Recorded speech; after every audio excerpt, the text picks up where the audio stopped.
Assalamualaikum warahmatullahi wabarakatuh. Selamat datang di tutorial masagunglearning.com. Pada kesempatan kali ini kita akan membahas tentang bagaimana perencanaan membuat sebuah jaringan komputer beserta konfigurasi di dalamnya. Untuk membuat atau merencanakan sebuah jaringan komputer, maka kita harus mengenal topologi jaringan yang akan kita buat. Misalnya, kita akan membuat sebuah jaringan warnet yang itu terdiri dari 20 PC, kemudian ada router, ada modem. Maka kita akan mengkonfigurasikan atau menentukan IP address yang ada di dalamnya. Kita kasih contoh, kita akan membuat sebuah jaringan kecil, lab, ya, sebuah lab atau lab komputer atau warnet. Alat-alat yang perlu kita butuhkan, yang pertama adalah router.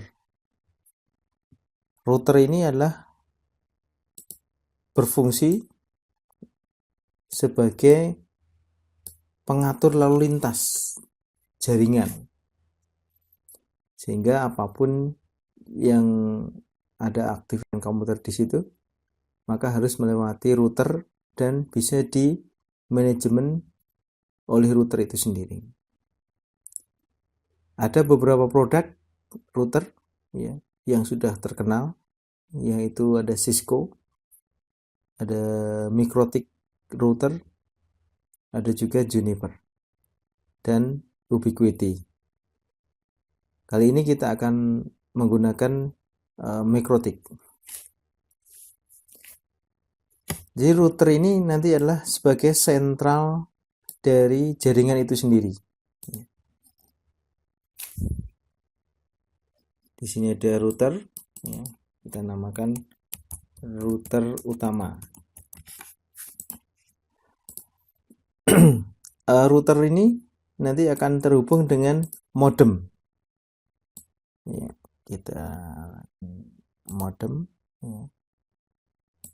Sini ada gambar modem. Ya. Modem ini adalah gateway, ya, penyedia internet. Ya. Jadi kalau kita koneksi ke Telkom, ya, ke ISP ini yang menyediakan modemnya, ya, atau modem. Ini saya gambarkan. Kemudian di atas modem ada internet. Ya. Nah, router ini nanti akan bertanggung jawab mengatur akses internet dan mengatur antar komputer yang terhubung dalam router. Misalnya, kita akan membuat sebuah jaringan, ya, kita tambahkan switch. Ya, di sini ada switch, ya.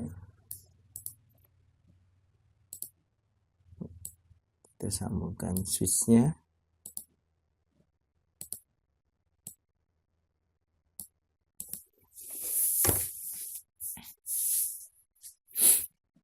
Kemudian switch ini akan menghubungkan ke PC atau laptop. Ini.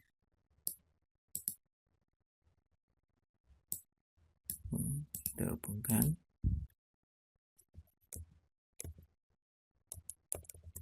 Misalnya seperti ini.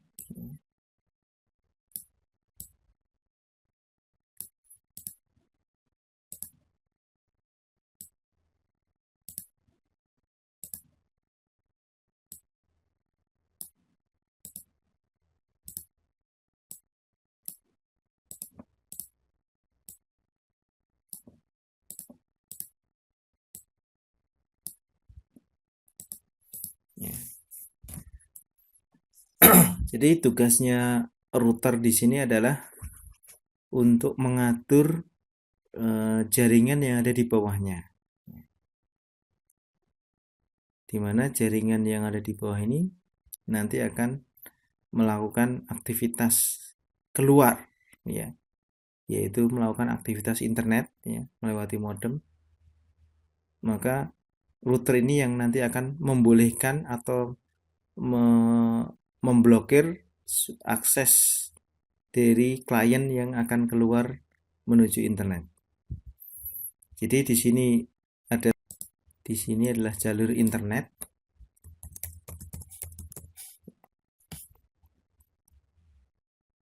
Jalur internet, ya, menggunakan IP public.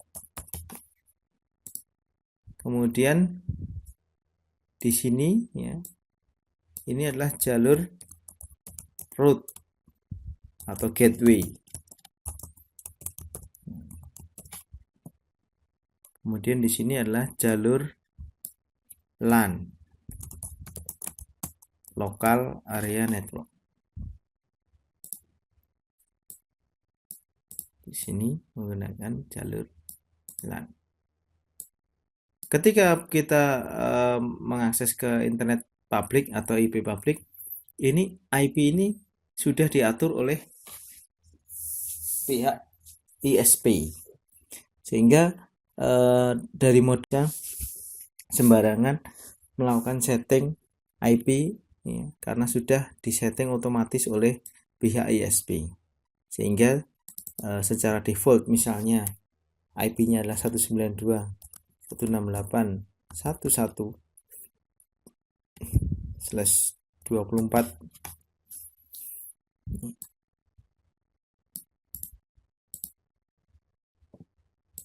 Ya, misalnya di sini IP-nya sekian, ya.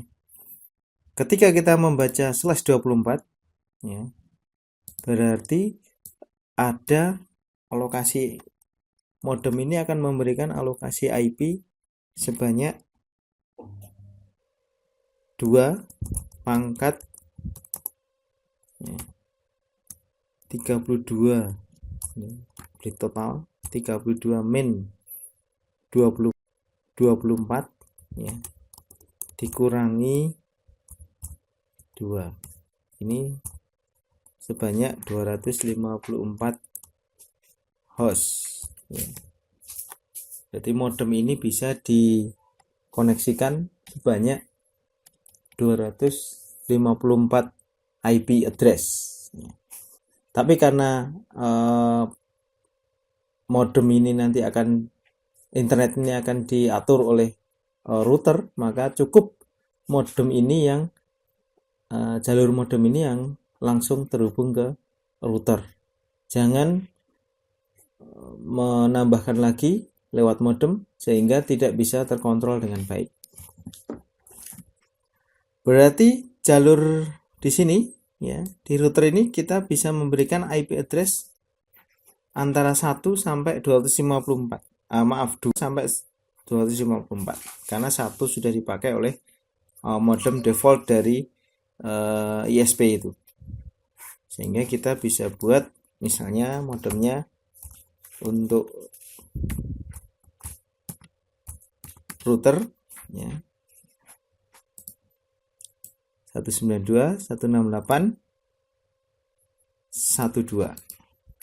Sehingga di sini menggunakan kabel terkoneksi, ini masih dalam satu jaringan, ya, antara modem dengan router. Kemudian antara router dengan jaringan LAN, ya, atau jalur LAN, maka kita bisa mengatur menggunakan IP private, ya, tergantung dari jumlah host yang akan kita pakai, yang akan kita gunakan pada jaringan private itu. Kalau hanya 20 PC misalnya, maka kita harus menggunakan kelas C, ya, dengan maksimal host adalah 254. 20 PC. Maka kita ambil contoh, kita akan menggunakan konfigurasi ya subnet 192.168.2.0/24 misalnya. Kalau kita menggunakan konfigurasi seperti ini, maka seperti rumus tadi akan ada IP host sebanyak 254, yaitu antara 192.168.2.1 sampai 192.168.2.254.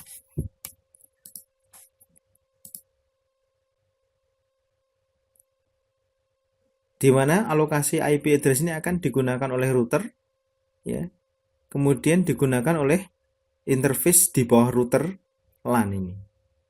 Misalnya kita setting untuk router utama yang terhubung ke LAN, kita setting IP-nya 192.168.2.254.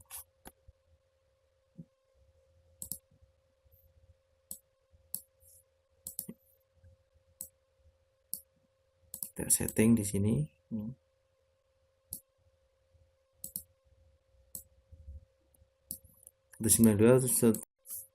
Maka jalur PC yang digunakan dalam LAN ini sebanyak adalah 192, masih ada 253. 21 sampai 192, 168, 2253. Kenapa 253? Karena 254 sudah dipakai oleh router. Ya, ingat ini tidak boleh sama IP-nya, harus berbeda. Jika sama maka akan terjadi tabrakan, ya, tabrakan IP, sehingga nanti akan ada salah satu PC yang tidak mendapatkan IP. Misalnya kita setting di sini 192.168.2.1. Sini kita set manual 192.168.2.2. 192.168.2.3. 192.168.2.4. Dan seterusnya. Jika itu ada 20, maka kita bisa setting 1 sampai 20. Ingat, jaringan di sini adalah /24 yang berarti ada 254 IP saja yang bisa digunakan. Jika IP-nya sudah digunakan router 1, maka ada maksimal 253 host atau interface jaringan yang bisa tersambung ke dalam jaringan LAN ini. Nah, ini settingan ini sudah kita buat, ya. Targetnya adalah PC 1, 2, 3 sampai sekian ini bisa terkoneksi ke dalam internet, ya. Untuk bisa terkoneksi ke dalam internet, maka kita harus melakukan setting NAT atau kepanjangan dari Network Address Translation, ya. Fungsi NAT ini adalah untuk mengubah alamat source address pada sisi jalur LAN, pada sisi LAN akan diubah menjadi alamat yang terhubung ke modem. Misalnya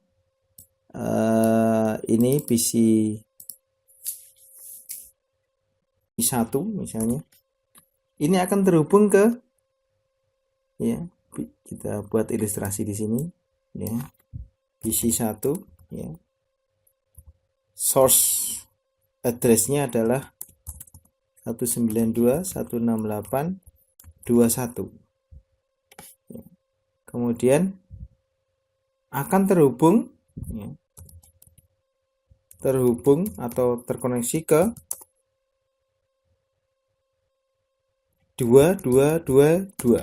Misalnya ini adalah DA ya. DA itu adalah kita singkat destination address. Maka ketika PC1 ini akan terhubung ke internet ya. Karena 222 ini adalah IP public, maka akan didestinasikan ke internet.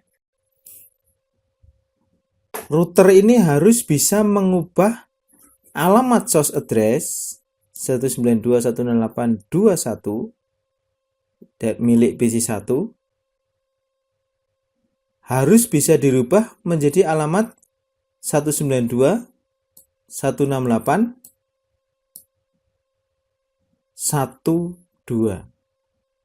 sehingga istilahnya ditranslatekan ya. Makanya disebut dengan nama network address translation. Jadi alamat di bawahnya akan ditranslasikan. Ya, inilah yang disebut dengan nama source NAT. Ya, SRC, source itu berasal dari kata asal. Kemudian NAT, network address translation. Kenapa harus dinatkan? Karena pihak modem hanya bisa terkoneksi 92.168.1 sampai 192.168.254 atau 1254. Sedangkan jaringan lokal di bawah ini hanya adalah jaringan yang berbeda subnetnya. Ya. Karena berbeda subnetnya atau berbeda subnetnya, maka tidak bisa terkoneksi. Secara teori 192.168.254 ini tidak akan bisa terkoneksi ke 192.168.12 karena tidak ada jalur yang mengkoneksikan. Tetapi dengan adanya NAT, maka pihak source di sini ya, source address 192.168.21 ini akan bisa terhubung ke 222 atau destination address, alamat tujuan ya di atas modem.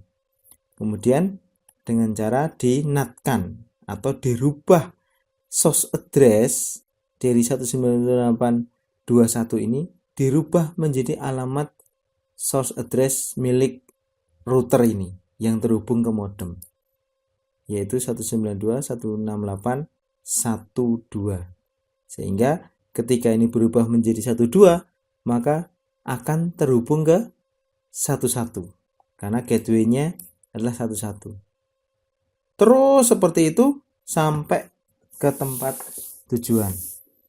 Di sini oleh modem juga, misalnya di sini ya, di atas modem ini IP-nya 66 ya, 66.9.9.9 misalnya. Maka untuk bisa terkoneksi ke jalur di atasnya harus dinat, terkoneksi ke jalur di atasnya harus dinatkan juga. Maka modem ini juga berfungsi sebagai gateway, menatkan, merubah alamat 192.168.11 ini dirubah menjadi alamat di atasnya atau 66999. 6699 ini akan terhubung dengan gateway-nya terus sampai ke tempat tujuan. Ini adalah cara kerja dari jaringan komputer ya atau jaringan internet yang sudah kita gunakan selama ini. Ini adalah tutorial singkat ya. Dengan jalur ini ketika sudah dinatkan ya, kemudian ditambahkan DNS servernya ya. Sehingga nanti pihak PC ini akan pihak kliennya akan bisa menggunakan jalur NAT atau Network Address Translation.